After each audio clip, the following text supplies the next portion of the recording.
1, 2, 3, 4, 5, 6, 7, 8.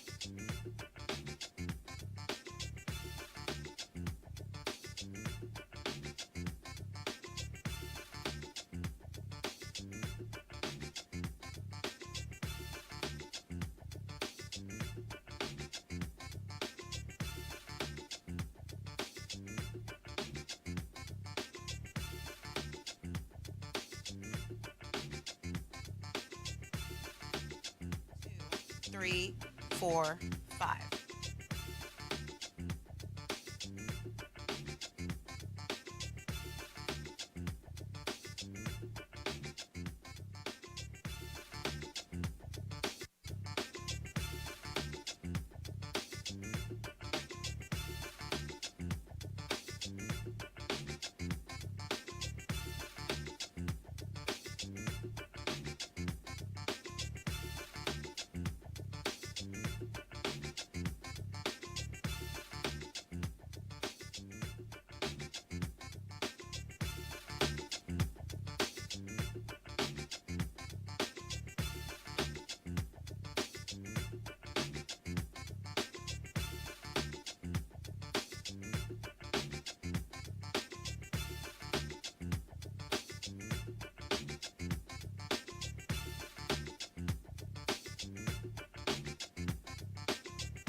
Coming up on Roland Martin Unfiltered for Friday, March 1st, 2019.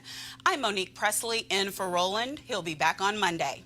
More fallout for Trump from the Michael Cohen hearings, but we're focusing on the use of a black woman as a prop to prove Trump is not a racist. Representative Stacey Paskett from the U.S. Virgin Islands is here live. A Maryland lawmaker and the First Lady of Virginia get in trouble for racist behavior. Seems like a pattern. How come some white people just don't understand what matters to us? Former Maine Governor Paul LePage spills the beans on why the GOP is focused on voter suppression. We know why, but he said it out loud. We're live in Selma, Alabama with the Reverend Jesse Jackson talking about Bloody Sunday, mobilizing our vote this year, and all about reparations and black candidates for president. And a shady group is trying to get Trump to water down the plan to reform the Baltimore police. We'll talk to the reporter who exposed the Sham organization. It's time to bring the funk on Roland Martin Unfiltered. Let's go.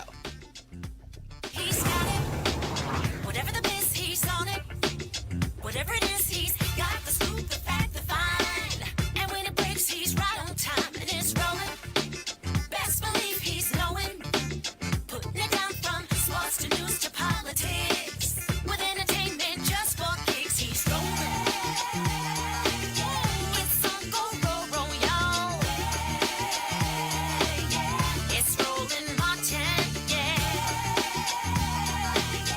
rolling with Roland now. He's funky, he's fresh, he's real, the best, you know he's Roland Martin now.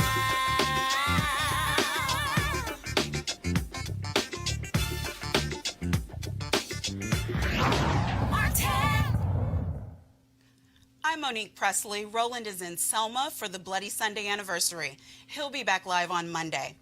Fallout from the Michael Cohen hearing before Chairman Elijah Cummings' Oversight Committee on Wednesday continues. New lines of inquiry on possible crimes by Donald Trump. More witnesses to be called. But we want to focus more on North Carolina Congressman Mark Meadows' use of African-American HUD official Lynn Patton as a prop. You'll recall Meadows brought Patton to the hearing, supposedly to prove Donald Trump is not a racist because he has a black friend. That did not sit well with committee members of color, and they were vocal about it. Just to make a note, Mr. Chairman, just because someone has a person of color, a black person working for them, does not mean they aren't racist. And it is insensitive that some would even say it's the fact that someone would actually use a prop, a black woman, in this chamber, in this committee, is alone racist in itself. Meadows was near tears, declaring he was not a racist. There's nothing more personal to me than my relationship. My nieces and nephews are people of color. Not many people know that. You know that, Mr. Chairman. And to indicate that I asked someone who is a personal friend of the Trump family, who has worked for him, who knows this particular individual, that she's coming in to be a prop, it's racist to suggest that I asked her to come in here for that reason. And Mr. Chairman, you and I have a personal relationship that's not based on color. And to even go down this direction is wrong, Mr. Chairman. Oh, but the receipts. Yesterday, we showed you 2 videos from 2012 of Meadows talking about sending President Obama back to Kenya. And so what we're going to do is take back our country. 2012 is the time that we're going to send Mr. Obama home to Kenya or wherever it is. We're going to do it. You know, I see it as if we do our job from a grassroots standpoint, we won't have to worry about it. You know what? We'll send him back home to Kenya or wherever it is.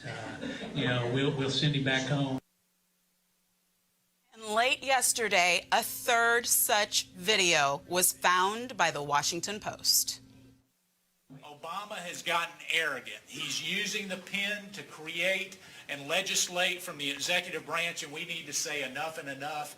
And 2012 is when we're going to send him back home, wherever that may be. Meadows has tried to explain this away, but we haven't yet heard an apology to President Obama or the rest of us for that matter. Another member of the committee is Representative Stacey Plaset from the U.S. Virgin Islands, who joins us now by phone from the U.S. Virgin Islands. Welcome to Roland Martin Unfiltered. Good evening. Thank you so much for being with us. Representative Plaset, Sure. There was a video of you circulating on social media, got to say, I know I loved it, of your reaction when Congressman Jordan, the ranking Republican, was trying to stop the hearing altogether on a procedural matter. It's now been viewed over 3 million times. I'd like to show our viewers the reaction that you justifiably gave to Congressman Jordan and ask what you were thinking at the time. Simple motion, Mr. Chairman. We're watching the sauce. Regular order to have the 24 hours in advance. You know what? You reacted in a way that we all felt and then some, but what was going through your head as he couldn't even let the hearing start before he causes this big scene? Well, I think, I think people should have the context behind it. The Chairman Elijah Cummings of Baltimore, who's the chair of the committee, was trying to move the committee along, and I made a motion for regular order, which would stop the ranking member, Jordan, from speaking, and we would continue to proceed. But, of course, in his usual fashion, Ranking Member Jordan doesn't like to follow the rules when the rules are not in his favor. And so he was continuing, I felt, to be very disrespectful to the chairman, very disrespectful to the committee by continuing to talk over the chairman. And after the first time when I made the motion for regular order, and I saw that he was not desisting from continuing to speak over the chairman, I turned around to let him know that he was being disrespectful to the chair and that he needed to be quiet. Now, do you believe that this is just a Republican ranking member who has sour grapes about being out of favor and out of power and not being in leadership anymore? This is Jim Jordan's usual activity. These are his usual antics. He stylizes himself as a disruptor, and that's why, when he's going to be the bulldog, that's why you saw throughout the hearings other Republicans yielding their time to him, because he's not only a bully to the Democrats, but he's a bully in his own party by attempting to supersede other members of his own party and taking their time because he feels that he's the only one who has the most important thing to say. Right. Now, for those of us who were watching the hearing, it seemed obvious that the only real strategy the Republican committee members had was to call Cohen liar, liar, pants on fire as many times as they possibly could and state the obvious, that he's been convicted of a crime and is going to jail. What did you see as actual important testimony that came from the hearing that you participated in? Well, I think what was important is that you did not see the Republicans going after what would have been in any other hearing or any other in a courtroom or elsewhere, the thing that was most important, which was the corroborating evidence, that being the receipts, that being the filings that he showed, the financial statements that he presented as evidence. What they tried to show were newspaper articles, magazine articles. I mean, really, those are other people's opinions. They are not substantial evidence that would fly anywhere. I mean, I can take my daughter's tweets or my children's tweets and put that up there for the value that the information that they put up on the screen at the time. So I think what's important for the American people is not taking both the testimony that Cohen gave and the substantiation and coupling with the corroborating evidence, as well as the witnesses, the list of individuals that he says can corroborate the things that he's saying. And you can be sure that Chairman Cummings, along with a stellar staff who really put together a lot of what you saw in the hearing, are going to be combing through not just the transcripts, but as well those other information that we saw. You know, this lays a foundation for other hearings as well, for other discussions, whether it be his taxes, whether it be the discussion about untruthfulness on the part of the president. Those are the things that I think were really very important in this hearing. Now, last question. Was there anything, I know you probably can't tell us, but is there anything that you thought was particularly new and corroborative of Cohen's testimony that happened in the closed session that we hopefully are going to be finding out in the general public soon? Sure. No, I can't say anything. I tried. And I had also, to try. particularly because I'm not a member of the Intelligence Committee.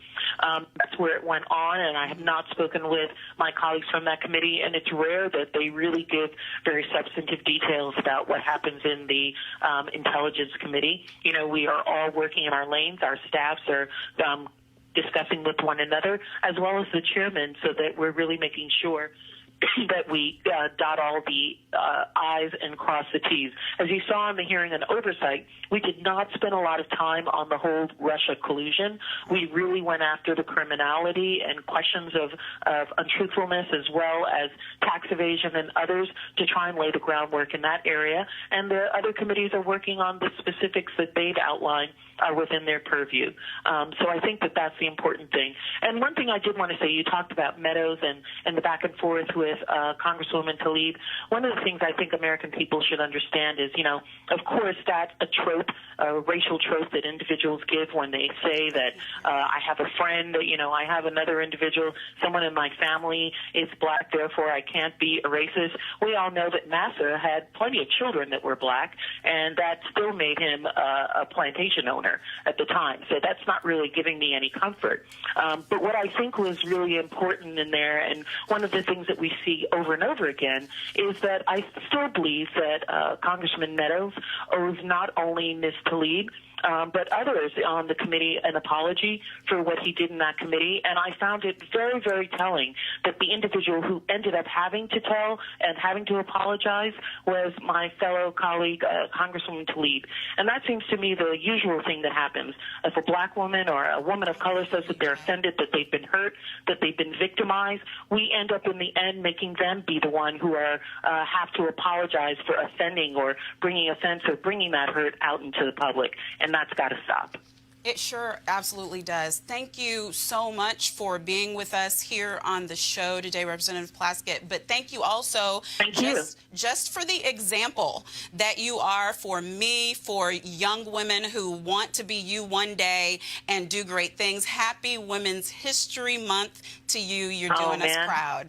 Blessings to you and to your audience, and thank you all for having our backs and being there for us as we're doing this work in Washington. We can't do it without you all, and the words of encouragement and the support for what we're doing is really what keeps us going. So I want to thank you and the good people of the Virgin Islands for putting me there to do that work. Okay, thank you. Thank you so much. Okay, take care. Let's go to our panel. We have joining us today Eugene Craig, CEO of the Eugene Craig Organization, CJ Jordan, CEO of Jordan Management Group, and Joseph Williams, Senior Editor, U.S. News and World Report. Welcome, everybody. Appreciate it. Marianne Lasanti is the Maryland state legislator who used the N-word to describe a legislative district in the very prosperous and majority African-American Prince George's County just outside of D.C. Yesterday, the Maryland House of Delegates voted unanimously to censure Lasanti. Earlier this week, she was stripped of a committee chairmanship. However, Lasanti says she will not resign, even though both Democrats and Republicans have called on her to step down. Eugene, how can it be? Or is that, I know you don't want to hear this, but is this more Trump era stuff? I'm not saying you defend everything he does, but where you get just flat out busted and it doesn't even matter now. You just say, I'm sorry about what happened and keep on going on with your business. Which I think is crazy. Delegate Lanti is a Democrat delegate from Harford County. The Republican governor, Larry Hogan, has called on her to resign. The lieutenant governor has called on her to resign. The Dem leadership has called on her to resign. They stripped her of all her committee slots, her leadership slots. The squeeze has really been being put on her, but she's refusing to resign. And she's taking the Northam route of, oh, hey, that'd be the easy way out. I want to, actually do something and hire somebody. And everybody's looking at her like, look, listen, you took it to the nth degree, literally. There are some things that could be ambiguous and misunderstood. Using the word nigger and calling it a nigger district is not misunderstanding. I mean, that's the universal word that you know not to use. If you can understand not to cuss around your grandparents or parents, you can understand not to use that word drunkenly in the bar. It seems like it's everything goes right now, though, CJ. Isn't this the time where the voters really have to step up and demand an action? Well, I think the voters of that particular county and her district should do a recall, if they're able to do a recall. And I think she needs to be primaried. The last result, if the voters choose not to do that, I think you put pressure on in asking the Speaker, the President of the Senate, and the Governor to withhold funds for her district. Mm-hmm. And then when they don't get any taxpayer money back in their district for their particular projects, then they would put pressure on her to go quietly. Perhaps what people don't realize is that This county is one of the most progressive, one of the most affluent, and one of the wealthiest for people of color, for Black folks in the United States of America. The wealthiest. And that's what she had to say about it. Well, I mean, she represents Harford County. I mean, which is where my, which is where my parents live, actually. Ironically enough, I mean, they grew up in the area, so they went back there. But this is not out of the norm for Harford County. I mean, she will speak that way of a district that's very affluent. I mean, think about how she talks about districts that aren't that way. I mean, if you're talking about that, if you're talking smack about PG County, right, which is very influential, which has had a lot of success and a lot of development and brings a lot of cash to the state of Maryland. What she say about a district, far-flung district, or a pocket of that district that doesn't have that kind of wealth? And the other thing that it sort of strikes me as is the Republicans are saying a lot of the quiet parts out loud right now. I mean, it's almost as if the filter has been removed. I mean, earlier, the Meadows segment, I mean, that was kind of tasteless, a little tasteless thing to do. We're also talking about Hogan and those. It's like it's all coming out in the open.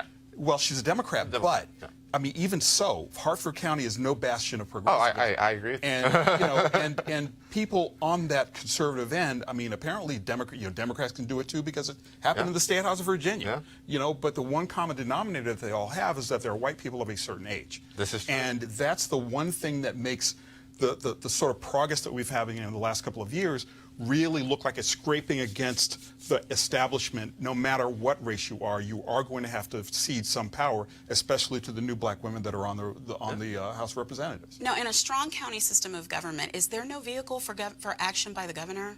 So no, at least not in Maryland. Maryland governor doesn't have the power to remove somebody. I do know that the legislature is looking at potentially rushing a bill through to provide a recall vehicles. Maryland also doesn't have a recall vehicle. If she were to step down, the local Democratic Central Committee would provide the governor with 3 nominees to pick from.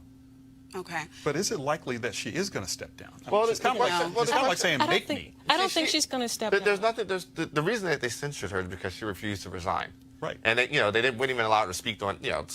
And she put up with the censure. Yeah, she put up with the censure. And so, it's not going anywhere. Today, the Legislative Black Caucus and other leaders stood up and made another call for her to resign. It being that she's resisting it, there's a lot of discussion now about pushing through a bill to allow for recall elections in the state of Maryland, which there are none right now. Right. And okay. even So with speaking of, one second. Speaking of Republicans, Eugene, showing their behinds, you all listened to what my discussion was with Representative Plaset.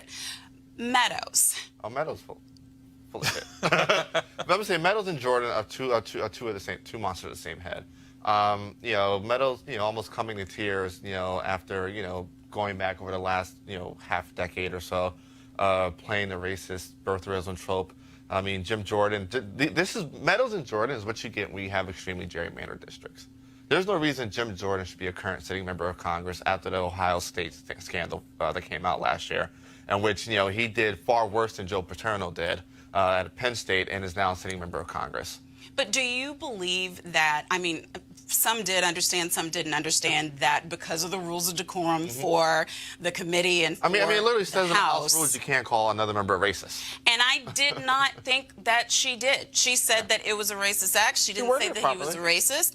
And to me, she shouldn't have had to backtrack the way that she did. But it's just as Representative Plaskett said, the person who has been offended is the one who always ends up having to make the apology. Indeed. But what I also noticed, have you guys noticed like the pass that Lynn Patton is getting?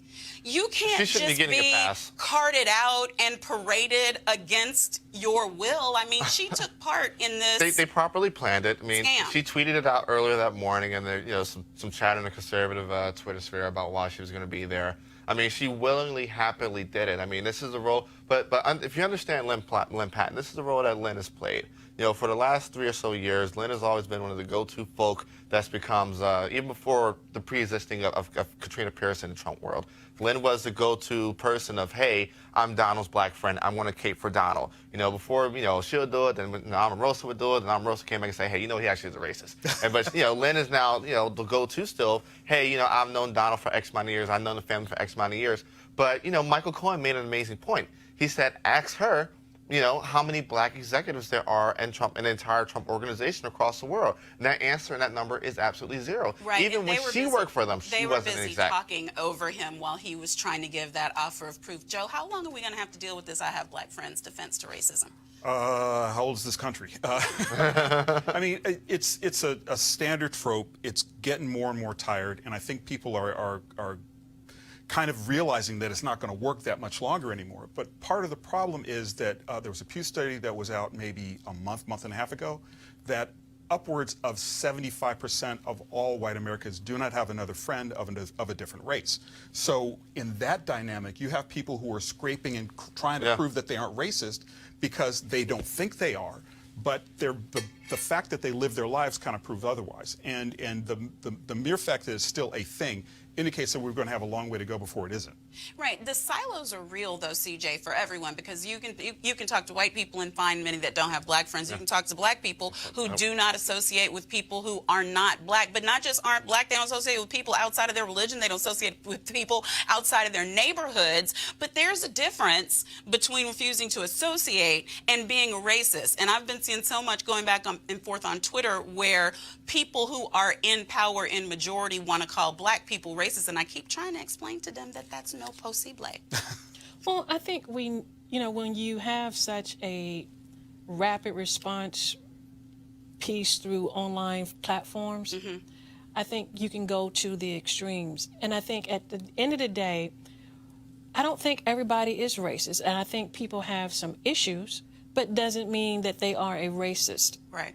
And I think we're using that term racist so frequently now that I think when there's a true incident, I don't think people are going to be so numb when it comes to racists like Jussie Smollett. Right. And being a racist means that you are in a position of power and you utilize your view of your own race as superior to another in order to take action against the non-privileged class. So but the other, for whoever didn't know what racism was, I got to move on. But for whoever didn't know, like, the next time you get called a racist, check them on it. Another white politician not stepping down is Virginia Governor Ralph Northam. He, of the racist pictures on his medical school yearbook page, his wife Pam Northam now is in hot water for handing out raw cotton balls to school kids on tour of the governor's mansion. She's apologized, of course, but these two stories point to a problem. Some white people who should know better have no idea what the N-word or the whole concept of cotton means to us. Let's go to the panel on this one. Joe. Well, again, you don't know any black people. You don't understand the black experience in America. You think you're doing a good thing, but really it's just But I don't insane. think they have that. These folks don't have that excuse. I mean, as prominent members of the Democrat Party, they are surrounded around black people. But do they, though? I mean, absolutely. I think it's a difference between working with somebody, knowing somebody, and having an intimate friend who you call up if you're in a jam. Having somebody over to dinner or late night or doing things that you would not do from 9 to 5, as opposed to like having a dinner or drink somebody who you know. I'm going to make a crazy argument here. I think it's arguable if Delegate Lanti has done what Northam's wife did. Maybe give her a pass because of the way Hartford County set up the structure. Governor Northam, who served as the lieutenant governor of the state, who's been involved with Democrat politics, which in Virginia includes a ridiculous ton of black folk, has no excuse of not being in tune to something of the tune of, hey, in the state where the Confederacy was born and died, and the state that literally depended upon cotton as a crop in the early stages of this country, handing out cotton balls to black kids. Right, and that's the ignorance of it. And that's where not we don't understand black people and why black people would be offended. They can't claim that, and they also can't claim, with this being the home state that they now lead, that they don't understand the history of the cotton trade and the part that black people played in the success of Virginia. So, CJ, it's a little ridiculous to me at this point. As a native Virginian, someone who grew up in the real Virginia, that's what we natives say between Southern Virginia and Northern Virginia. What you're seeing is two things. One, you're seeing the generation of those who were young, because people forget it was not until the late 70s that we really start integrating schools in Virginia. Right. And you talk about, T.C. Williams, the movie that, Denzel Washington played in, and you saw, I Am the Titans. So you're seeing a generation of white Democratic politicians who were there when we just took the shield down on busing and integration. They're coming into power, and they never have really changed. Right. Dixiecrats. Yes. And they've never changed. But you also are seeing this piece of black, not just Democrats, but just black Virginians grapple with our place in society and how our response should be, because we were the state of the Confederacy. It is where the Civil War ended in Richmond and Petersburg. It is also that place of Sally Hemings. And, we're not upset, and it's kind of hard to explain. Well, we're not upset because there's conditioning involved, but we're gonna have to do better, people. Paul and we do need to do better. Paul LePage used to be the very right-wing Republican governor of Maine. He's made racist statements in the past, but this week he said out loud what we know is behind all the fake outrage about voter fraud. I need to use air quotes on that. Republicans are scared that fair and free elections will topple the white patriarchy here in America. Maine is considering a proposal already adopted by a few states that would pledge to cast the state's electoral votes to whichever candidate for president won the popular vote. Remember that Hillary Clinton received nearly 3 million more votes than Trump. Here's what LePage said about the proposal. Actually, what would happen if they do what they say they're gonna do is white people will not have anything to say. It's only going to be the minorities that would elect. It would be California, Texas, Florida. Is he wrong, Joe? It's an interesting argument. I will say that. And again, they're saying, well, yeah. I mean, and they're saying the. But is he wrong? He's wrong. And you're calling it a racist argument, and I understand. We're talking about underlying motivation for his observation, but what I'm asking is just a strict populist census geography question about which citizens will really elect the next president if the popular vote reflects in the Electoral College. Well, 2016 would prove that, right? So I guess he is right. And whether or not it's a white person, that's kind of irrelevant. Because it's the will of the most people is majority rule, right? And most of the people, all know, we're browning and browning and browning. Right. So, and it's another kind of. He's sweeping against the tide like a lot of the white Republicans tend to do, in that, if you fear change and if you fear demographic change is going to overwhelm your particular viewpoint, then you try to change the rules to lock out power. Yeah. Well, no, this is not about white Republicans. When we talk about the browning of America, it's going to happen. But when you go back to the founding fathers, the reason that the Electoral College came in was the fact they didn't want those larger states deciding who the president is. Now, here in 2020, it just so happens that looking at history, it's going to be a lot more brown people in those populist states. So the question becomes, do you go back before the Electoral College came into play, and where we will be in those states, Florida, California, and New York, where we will be the browning of America earlier? Or do you stay with the Electoral College? Right, and there were only 12 states at the time that they made these decisions. Virginia was dominated. This manifest destiny that we're doing right now wasn't a part of the original plan. Jefferson wasn't sitting around thinking about that. That was one of the compromise. It was one of those discussions. So you also have to understand, though, right? If we're talking about Electoral College, right, then you're saying that Wyoming is going to get the same amount of senators. No, I'm not saying that. Well, if we expand it, it's the basis that you're allowing. So one of the reasons why the Senate is so deadlocked, and it's one of the reasons why Mitch McConnell was Wyoming, Iowa, and you have sparsely populated states South Dakota that have the same amount of power, same amount of political power, and therefore we get justices like Kavanaugh and Gorsuch, that you cannot filibuster because you don't have the population strength, and that the guy from Wyoming, the two senators from Wyoming, have an equal same vote as the two senators from California, New York, etc. And that's how it was set up. I don't know that that's a problem. I mean, elections matter. I would love to talk about this all day, y'all, but we have more. The lovely Miss Candace Owens, who is paid by a pro-Trump super PAC, is darling of conservatives. That's because she's black.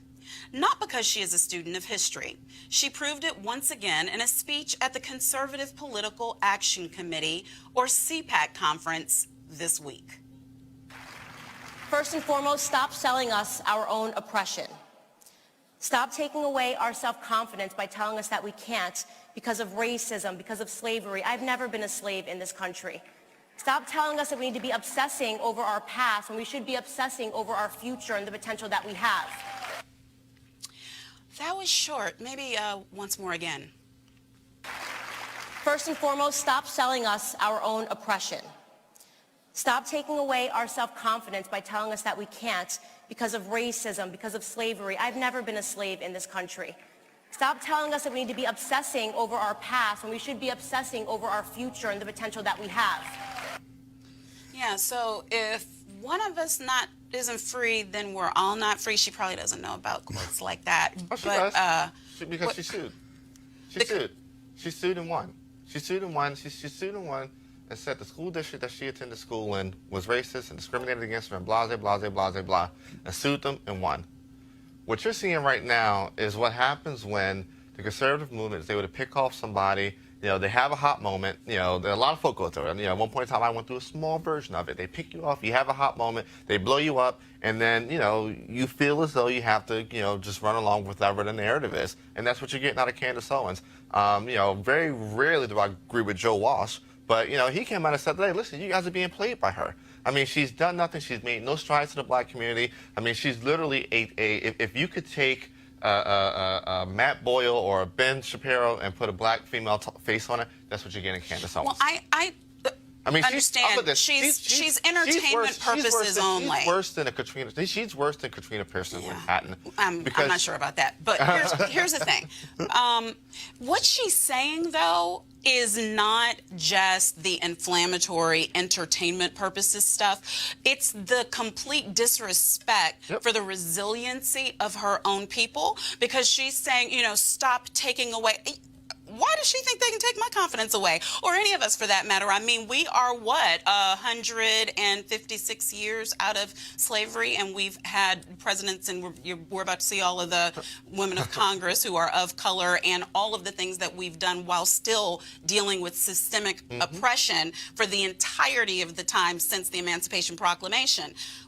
How does she not get that? I mean, there's another way to sell her story without tearing down her own people. But it's a lot easier, and it plays a lot better at CPAC, that kind of a message that she's delivering. I mean, CPAC is like a very interesting place. I've been there a couple times. I call it Planet CPAC. Yeah. I mean, on Planet CPAC, you kind of have to breathe the atmosphere, and if you breathe the atmosphere, you're rewarded for it, and you survive.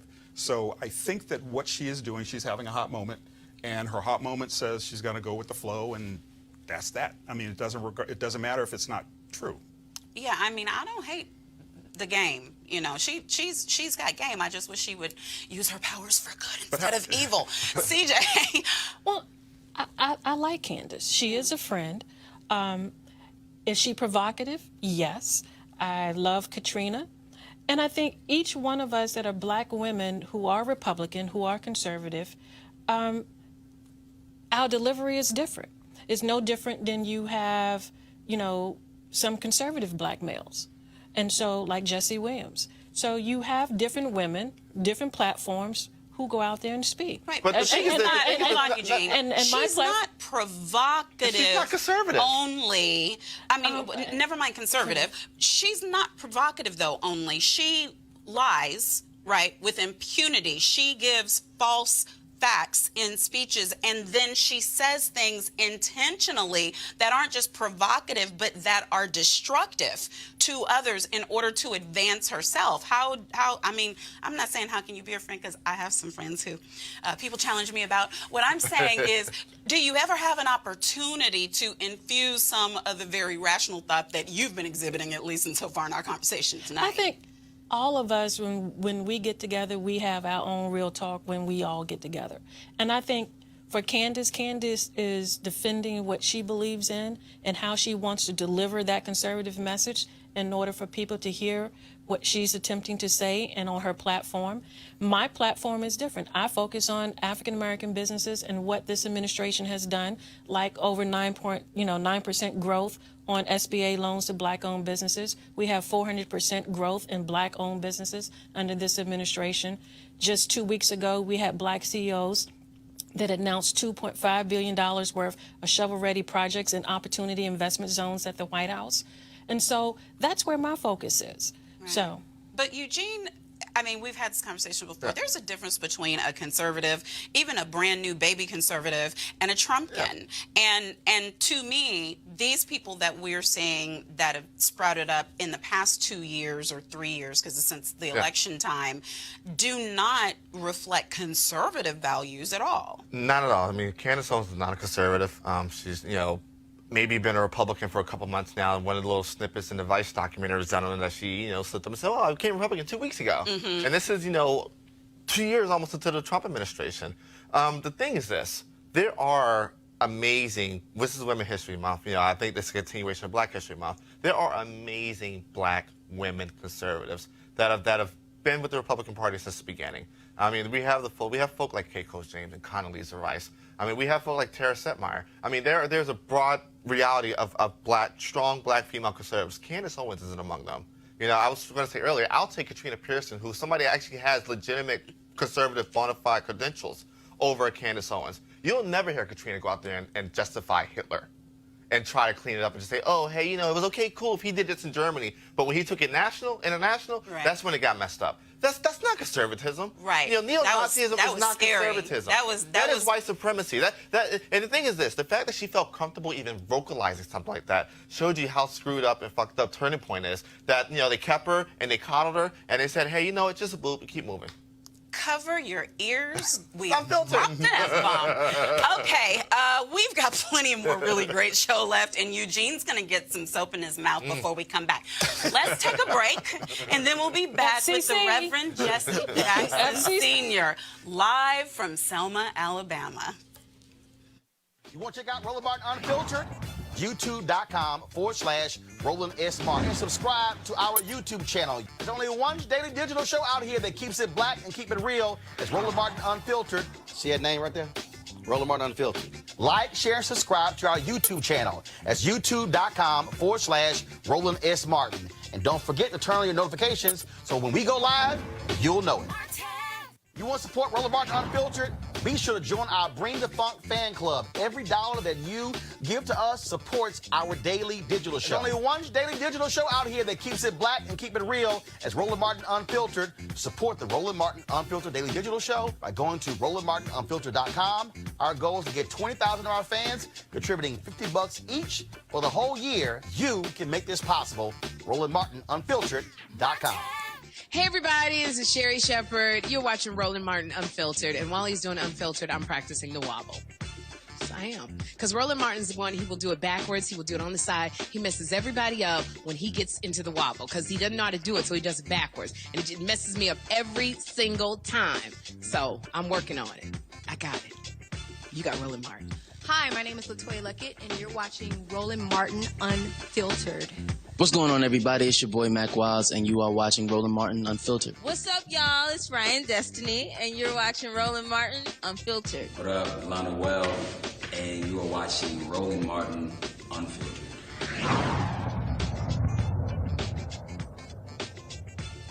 You've heard us talk about consent decrees, especially consent decrees between the U.S. Department of Justice and individual police departments. I can name a few that need them right now. These agreements are a set of rules and procedures to force police departments to clean up their acts in regard to corruption, police shootings, and racial discrimination. Chicago has one. New Orleans has one, which has been very successful. Many officers and police unions are very much opposed to these, and the Trump administration doesn't like them either. There is one such consent decree in Baltimore, and the National Police Association has sent a letter to Donald Trump asking his help in watering it down. But a reporter for the Baltimore Sun newspaper wanted to know just what the National Police Association is. Joining us now with the surprising answer is that reporter, Justin Fenton. Justin, welcome to Roland Martin Unfiltered. Hi, thanks for having me. So you've got the scoop on these fake organizations which we've been hearing about propping up and taking on a name and taking on a cause supposedly when there really is a hidden motivation behind it. What'd you find out about them? Yeah, I mean, we got a press release the other day from the National Police Association, and it said that they were calling on the president to essentially water down the consent decree, that it was holding officers back. And, you know, that was not surprising. A lot of police organizations do feel that way. They oppose them. They want to see them revised. But I was looking at the organization saying, I'm not familiar with this. Their website looks legitimate, but there wasn't a lot of information about sort of who comprised the organization. In fact, the person who signed the letter, Ed Hutchison, said he was the president and CEO. There's no bio of him, so I just started trying to poke into his past and figure out who he was, and the answer was surprising. What was the answer? So first of all, he didn't respond to any of our requests for comment, which I think is telling off the bat. This is someone who put out a press release, wanted media attention, wants press coverage, wants us to highlight his voice and boost what he has to say, but then is nowhere to be found when you try to interview him for comment. And so after I poked around a little bit, I started to see his name associated with a boxing organization that seemed to have been, sort of this minor boxing group that failed. Then he was showing up associated with a website called USA Dream Girls. It was a model search website where you rate women on their looks. And I'm thinking, does this person have any law enforcement experience at all? And it turns out he's an investigator in the licensing division of the Indiana Attorney General's office. The most telling thing, I think, in my article was that in the documents that the organization filed, and they are registered as a 501c3, so they can raise money, they can advance causes. The vice president of the group, the listed vice president, is a 79-year-old retired boxing promoter out of Indiana, and he did not know that he was the vice president of this organization. So, yeah. Well, I know that in the state of Maryland, those organizations can be shut down for not adhering to all of the rules that are supposed to govern 501c3s. Have they been reported? I'm not sure about that. They're registered in Delaware. They're headquartered in Indianapolis. They have not filed a 990 for last year. The one that they filed in 2017 showed that they raised $103,000, but that they were operating at a net loss of $113,000. So I'm not really sure what the end game here is for this group. I don't know, but they were getting really active. I should note that it wasn't just this press release about the Baltimore consent decree. They got involved they filed a bar complaint against Rachel Rollins, the district attorney in Boston. They signed on to amicus briefs in the Supreme Court about immigration cases, and they also got involved in a case in Ferguson involving Officer Darren, I'm forgetting his name at the moment, but they've been trying to weigh in on these things and become a vocal, persuasive voice. And so I thought it was important that some questions be raised about it. What exactly is this before people start giving their money to them and taking them seriously. Right, and I'd be interested in knowing who the large backers are, because every time you follow the money, you get some answers. Well, thank you so much for digging, and I hope you'll continue doing great reporting and keep us posted, because this is important. Thank you very much. Thanks for being here. It's National Women's Month, and I wanted to share with you this wonderful video I saw earlier today on Twitter with the women of the Congressional Black Caucus, women who might not be in Congress without the work of people like a guest we're going to be talking to soon, Reverend Jackson.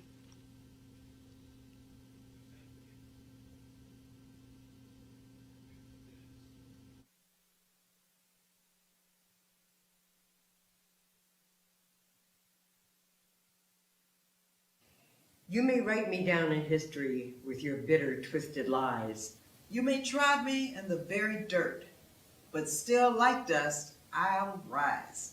Does my sassiness upset you? Why are you beset with gloom?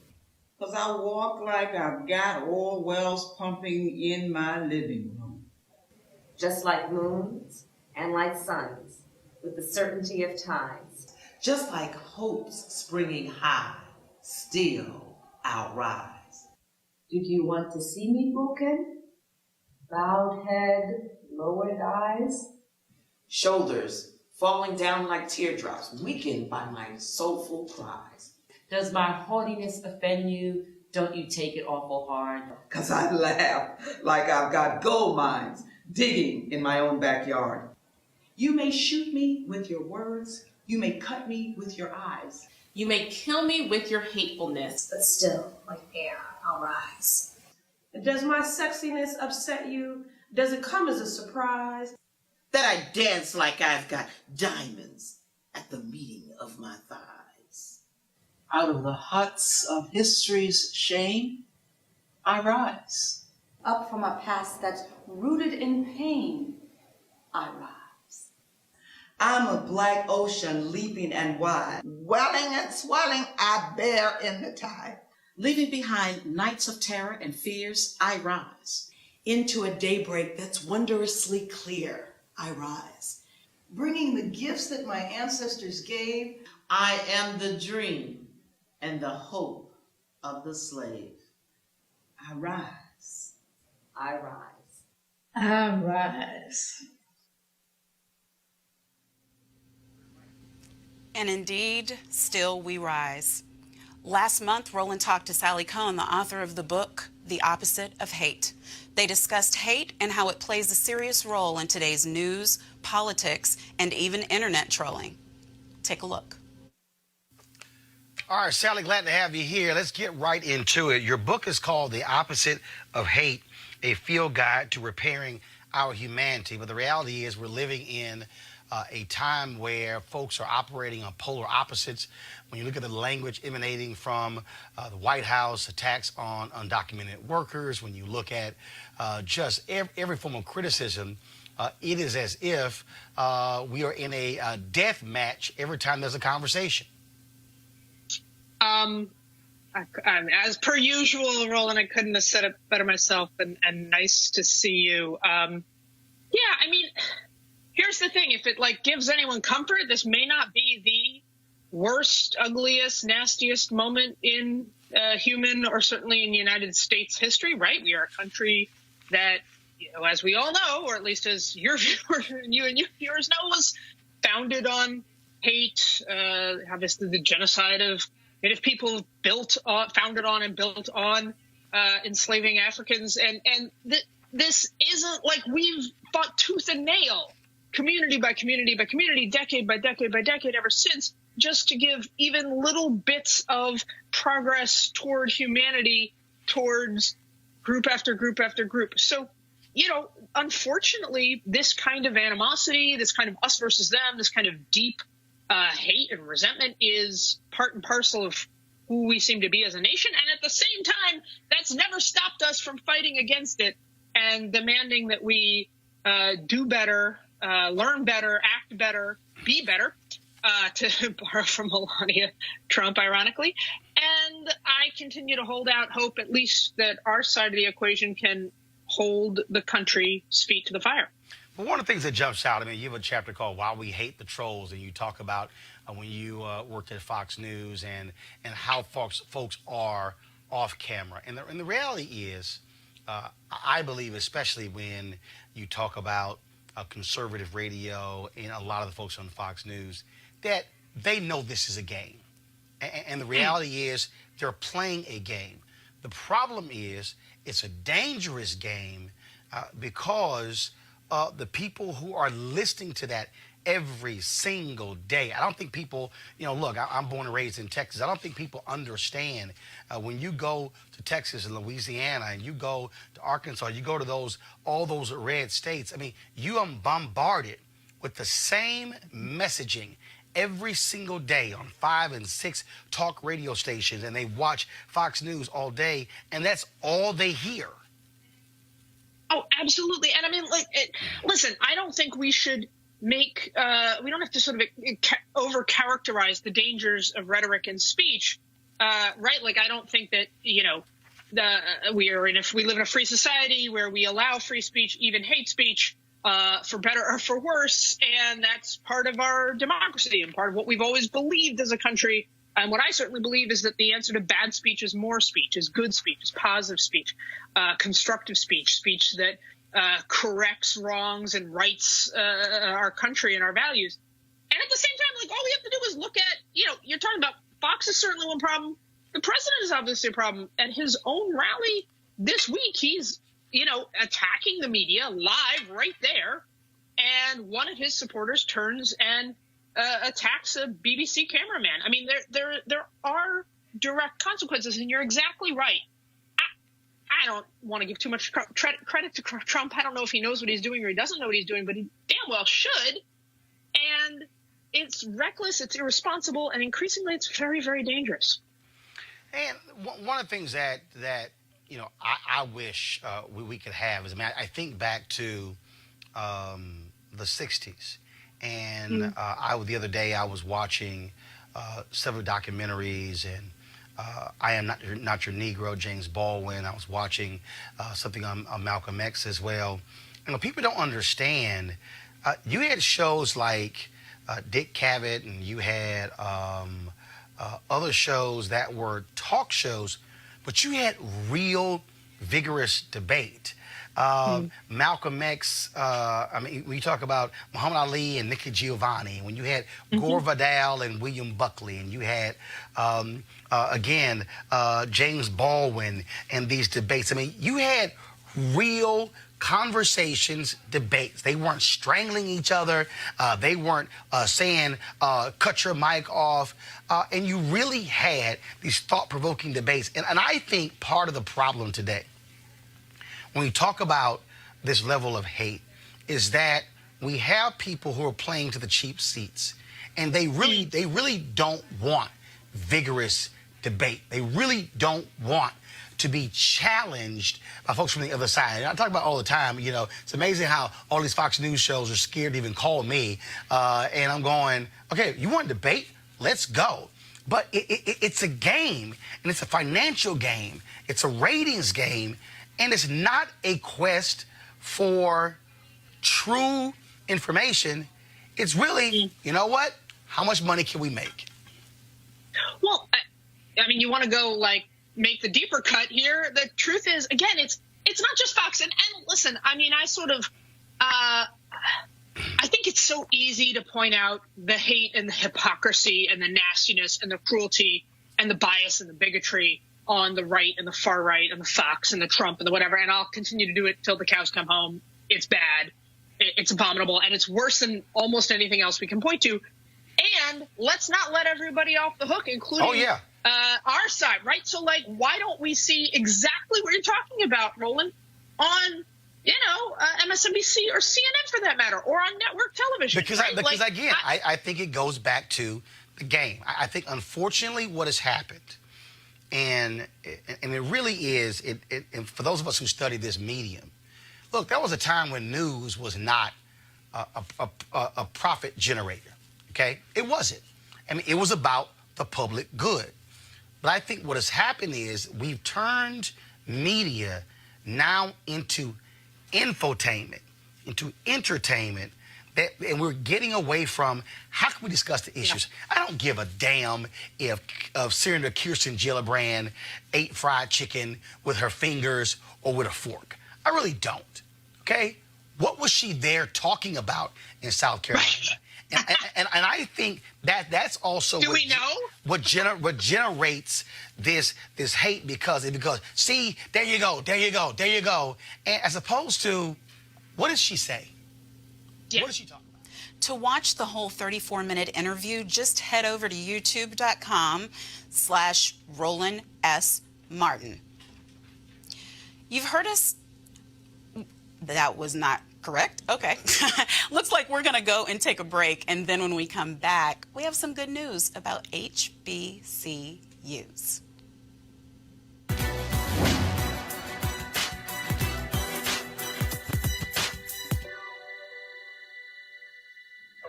All my limitations are self-imposed, and my liberation can only come from true self-love. Journalist Max Robinson.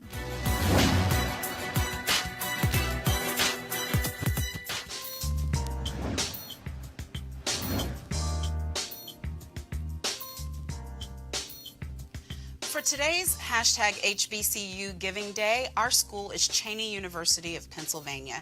Cheyney was founded in 1837 and is located in Cheyney, Pennsylvania. Notable alumni included Jim Vance, Marcus Foster, Ed Bradley, Rebecca Cole, and many more. To donate to Cheyney, please visit www.cheyney.edu. As a graduate of an HBCU, I can't tell you how important it is that we support them. I'm sorry to hear what's going on with Bennett right now. Yeah. We need to be doing all we can. Yeah, I mean, the thing is this, you know, folks support HBCUs the way they should. You know, colleges like Benton wouldn't end up in a situation where you're now begging, you know, the board for it not to pull your accreditation. Yeah, so do all you can, guys. We'd like to leave you on a positive note. HBCU enrollment that has been declining for 6 consecutive years is finally on the rise. The high point was in 2010 with 326,000 students, and the low point since then in 2016 with 292,000. The 2017-2018 academic year saw 298,000 students enroll. Even better news, charitable giving and grant making to HBCUs increased for the 4th consecutive year, surpassing more than $338 million during the 2016-17 academic year. So as we said, Roland is in Selma, Alabama, and as you can imagine, it's got to be hectic and everyone is going there because this is now the 54th anniversary of the Selma horrible riots that we know even Congressman John Lewis was injured to the point of death by troopers during that time in 1965. We were hoping to talk to Reverend Jackson, but he couldn't get to the church on time. The preacher's late, but hopefully Roland will be able to bring us that interview. Hopefully Roland will be able to bring us that interview and much, much more, which I'm sure he will, starting shortly after the show. Just go to youtube.com/Roland Martin and don't forget to turn on your live notifications there and on Facebook and Periscope. As I said at the top, I'm just in the seat for the day. Roland will be back on Monday bringing fire and funk and all the stuff the hardest working black man in television does. I'm Monique Presley. Thanks, Ro, for giving me a shot in the hot seat.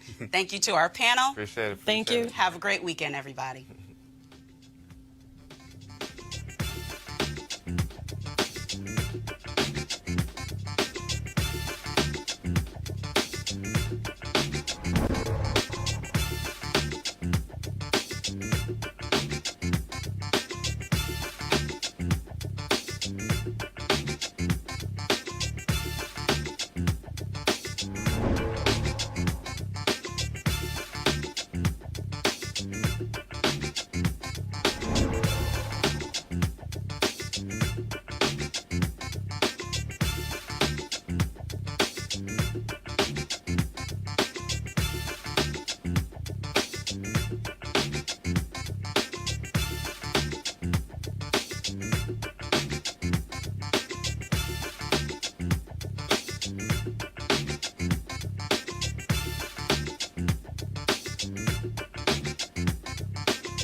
You want to support Roland Martin Unfiltered? Be sure to join our Bring the Funk fan club. Every dollar that you give to us supports our daily digital show. There's only one daily digital show out here that keeps it black and keep it real. As Roland Martin Unfiltered. Support the Roland Martin Unfiltered daily digital show by going to RolandMartinUnfiltered.com. Our goal is to get 20,000 of our fans contributing $50 each for the whole year. You can make this possible. RolandMartinUnfiltered.com.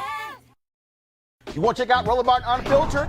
YouTube.com/Roland S. Martin. And subscribe to our YouTube channel. There's only one daily digital show out here that keeps it black and keep it real. It's Roland Martin Unfiltered. See that name right there? Roland Martin Unfiltered. Like, share, and subscribe to our YouTube channel. That's YouTube.com/Roland S. Martin. And don't forget to turn on your notifications so when we go live, you'll know it. Hey fam, want to check out Roland Martin Unfiltered? The blackest show on all of digital, cable, and broadcast. Check out our audio podcast. There's only one daily digital show out here that keeps it black and keep it real. It's Roland Martin Unfiltered. Press play.